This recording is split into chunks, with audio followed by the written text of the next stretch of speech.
صلوات صلوات صلوات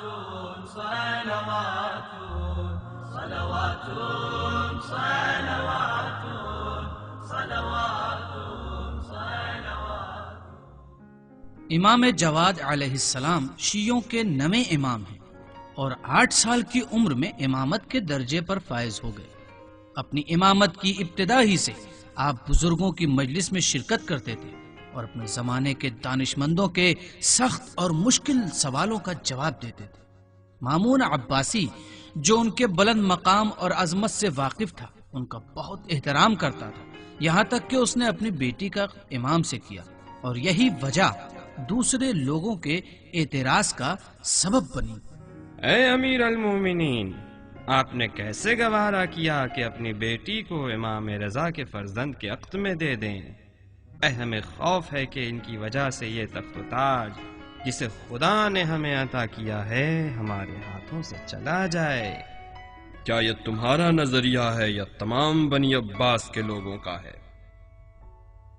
یہ تمام بنی عباس کے لوگوں کا نظریہ ہے، اور ہمارے خیال سے آپ کو بھی اس بات کا اندیشہ ہے، کیونکہ زمانے قدیم سے ہمارے اور ابو طالب کے فرزندوں میں دشمنی رہی ہے، اور جس وقت آپ نے امام رضا کو ولی عہد بنایا ہمیں تبھی سے خوف تھا، لیکن خداوند عالم نے ہمیں ان سے چھٹکارا دیا۔ وہ دشمنی جو زمانے قدیم سے ہمارے اور ابو طالب کے فرزندوں میں ہے، اس میں ہمارے ہی بزرگوں کا قصور ہے، لیکن جواد کے معاملے میں کہ جن کا میں اتنا احترام کرتا ہوں، تو ان کے علم اور فضیلت کی وجہ سے ہے کہ اتنی کم سنی میں تمام دانشمندوں کے اوپر فضیلت رکھتے ہیں۔ اس نوجوان کی جسے آپ اتنی تعریف کر رہے ہیں، وہ تو دراصل ایک بچہ ہے جسے کسی طرح کی کوئی سمجھ نہیں۔ خاموش ہو جاؤ، میں اس نوجوان کو بہت اچھی طرح سے جانتا ہوں۔ اگر تم چاہو تو تم بھی ان کا امتحان لے سکتے ہو، تاکہ میری بات تم پر بھی ثابت ہو جائے۔ ہمیں قبول ہے، لیکن اجازت دو کہ ایک عظیم الشان اجتماع ہو جس میں بڑے بڑے علماء کو دعوت دی جائے اور وہ احکام اور اسلام کے بارے میں ان سے سوال کریں۔ اگر اس نے ان کے سوالوں کا جواب دیا تو تمہاری بات ثابت ہو جائے گی، اور پھر ہمیں کوئی اعتراض نہ ہوگا۔ مامون نے ان کے اس مشورے کو قبول کیا اور ایک مجلس ترتیب کی گئی جس میں شہر کا قاضی جس کا نام یحییٰ تھا اور دوسرے دانشمندوں کو جمع کیا گیا تاکہ امام جواد سے مشکل اور سخت سوالوں کو پوچھ سکے، اور امام جواد کو مامون اور حاضرین مجلس کے سامنے بے جواب و بے صلاحیت دکھایا جا سکے۔ لیکن وہ اس بات سے غافل تھے کہ خدا اپنے بندوں کا خود محافظ اور پناہ دینے والا ہے، اور نور اہل بیت کبھی بھی مٹ نہیں سکتا۔ کیا امیر المومنین کی اجازت ہے کہ میں اس جوان سے کچھ سوال کروں؟ امام جواد سے خود اجازت لو، اگر وہ تمہیں اجازت دیں تو مجھے کوئی اعتراض نہیں۔ فرزند رسول، کیا آپ کی اجازت ہے کہ میں آپ سے کچھ سوال کروں؟ امام جواد نے فرمایا، جو چاہو سوال کر لو۔ اگر ایک شخص جو حالت احرام میں ہے مکہ مکرمہ میں شکار کرے تو اس کے لیے کیا حکم ہے؟ امام نے فرمایا، یہ شخص جس نے شکار کیا ہے، کیا وہ اس مسئلے کو جانتا تھا یا اس مسئلے سے بے خبر تھا؟ اور اس نے جو شکار کیا ہے، کیا اس نے جان بوجھ کر کیا یا اس سے غلطی سے ہو گیا؟ یہ شکاری ایک آزاد انسان تھا یا غلام؟ کیا وہ عمر میں بڑا تھا یا چھوٹا؟ اور اس نے پرندے کا شکار کیا یا کسی اور حیوان کا؟ کیا اس کا شکار چھوٹا تھا یا بڑا؟ اور اس نے جو شکار کیا ہے اسے انجام دینے کے بعد وہ اپنے اس عمل پر پشیمان ہوا یا نہیں؟ اور اس شکاری نے دن میں شکار کیا تھا یا رات میں؟ اور اس نے جو احرام پہن رکھا تھا کیا وہ عمرے کے لیے تھا یا حج کے لیے؟ یحییٰ نے جب مسئلے کی اتنی پیچیدگیوں کو سنا تو حیرت زدہ ہوا، اور اسے تب سمجھ میں آ گیا کہ ایک مسئلے کی کتنی شاخیں ہو سکتی ہیں، اور ان سب کے جواب امام جواد کے پاس موجود ہیں، لیکن وہ خود ان سے بے خبر ہے۔ اور تمام حاضرین محفل کے سامنے اس کی ناقابلیت ظاہر ہو گئی۔ اب تم لوگوں کو سمجھ میں آ گیا کہ بغیر سوچے سمجھے مجھ پر اعتراض کر رہے تھے۔ مرحبا جواد، اگر تم چاہو تو تم بھی یحییٰ سے سوال کر سکتے ہو۔ امام نے فرمایا، اے یحییٰ، کیا میں تم سے کچھ سوال کر سکتا ہوں؟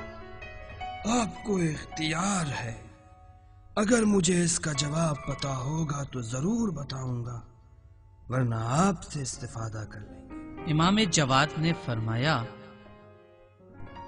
کیا بتا سکتے ہو کہ کیسے ممکن ہے کہ ایک مرد کسی عورت پر دن کی ابتدا میں اگر نگاہ کرے تو حرام ہو، اور تھوڑی مدت کے بعد اگر نگاہ کرے تو حلال ہوگا، اور پھر ظہر کے وقت اگر نگاہ کرے تو حرام ہوگا، اور اگر وقت عصر نگاہ کرے تو حلال، اور اگر غروب کے وقت نگاہ کرے تو حرام ہوگا، لیکن رات کو اگر نگاہ کرے تو حلال، اور اگر آدھی رات کو اس عورت کی طرف نظر کرے تو حرام ہے، لیکن اگر طلوع فجر کے وقت اس پر نظر کرے تو حلال ہوگا۔ یہ لوگ کیسے مرد اور زن ہیں کہ بار بار ایک دوسرے پر حرام اور حلال ہو جاتے ہیں؟ کیا کوئی ہے جو اس مسئلے کا جواب دے سکے؟ خدا کی قسم، میں اس مسئلے کا جواب نہیں جانتا ہوں۔ اگر آپ اس کا جواب دے دیں تو ہم سب کو بھی معلوم ہو جائے گا۔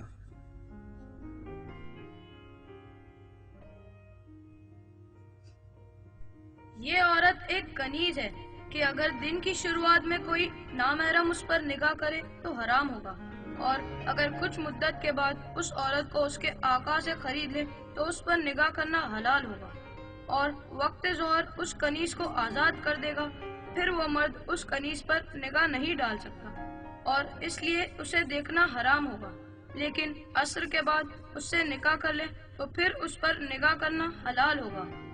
مغرب کو اسے زہار کرے تو اس پر نگاہ کرنا حرام ہوگا، لیکن رات کو زہار کا کفارہ ادا کر دے تو اس پر نگاہ کرنا حلال ہوگا، لیکن آدھی رات کو اسے طلاق دے دے تو اس پر نظر کرنا حرام ہوگا، اور طلوع فجر کے وقت اپنے طلاق کو واپس لے لے تو وہ عورت اس کی زوجہ ہوگی۔